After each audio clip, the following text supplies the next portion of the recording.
ఈరోజు ఈ కార్యక్రమాన్ని రాష్ట్రంలో ఒక నెల పాటు అంటే 4 వారాలు ఈ కార్యక్రమం చేయాలని ఈరోజు మున్సిపల్ శాఖ నిర్ణయించి ఈరోజు ప్రారంభించడం జరిగింది.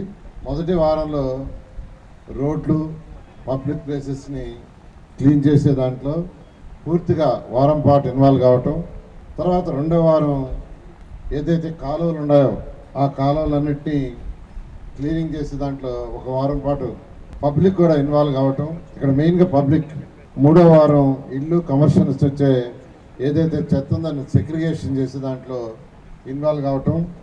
నాలుగో వారం పబ్లిక్ టాయిలెట్స్ దాని క్లీనింగ్ లిస్ట్లో ఇన్వాల్వ్ కావటం. ఈ విధంగా 4 వారాల పాటు ఈ కార్యక్రమం జరిగేటట్టుగా ఒక పబ్లిక్ అవేర్నెస్ తీసుకురావటం.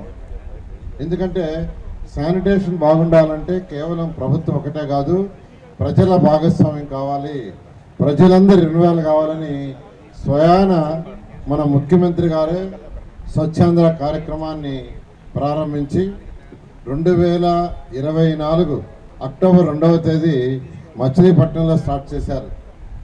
ప్రతి 3వ శనివారం వారు ఒకరోజు యాక్చువల్గా దీనికోసం స్పెండ్ చేస్తున్నారు. ఈరోజు రాష్ట్రంలో ఉన్న 123 మున్సిపాలిటీస్లో ఈ కార్యక్రమాన్ని స్టార్ట్ చేశారు.